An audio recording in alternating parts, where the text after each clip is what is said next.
내일 조국 전 장관에 대한 영장 실질 심사가 진행되죠. 검찰이 고심 끝에 구속영장을 청구하면서 이른바 조국 사태 국면도 중대한 분수령을 맞았습니다.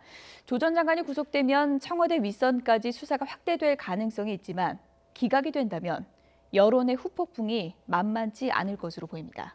전준영 기자입니다.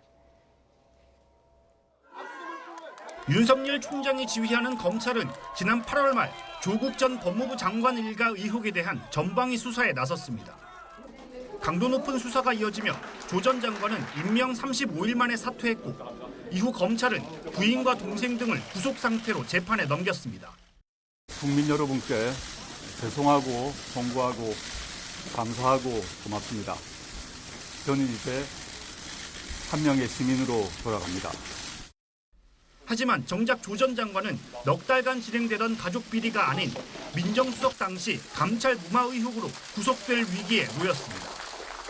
지난 2월 김태우 전 수사관의 고발로 시작된 유재수 감찰 무마 의혹 수사는 최근에야 급물살을 타며 검찰은 2차례 조사 만에 구속영장을 청구했습니다.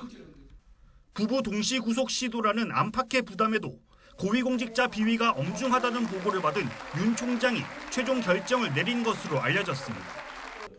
여기에 청와대 하명 수사 의혹에 불거진 송병기 부시장의 수첩에도 조 전 장관 이름이 등장하는 것으로 알려져 수사 대상에 오를 가능성이 큽니다. 세 가지 수사 모두 조 전 장관을 겨냥하는 모양새라 검찰 개혁에 저항하는 표적 수사라는 비판도 적지 않습니다.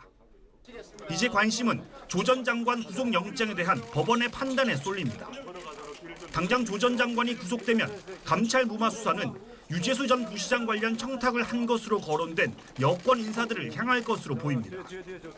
반대로 조 전 장관에 대한 영장이 기각될 경우 보복 수사라는 비판 여론이 거세게 일면서 검찰의 치명상이 불가피합니다.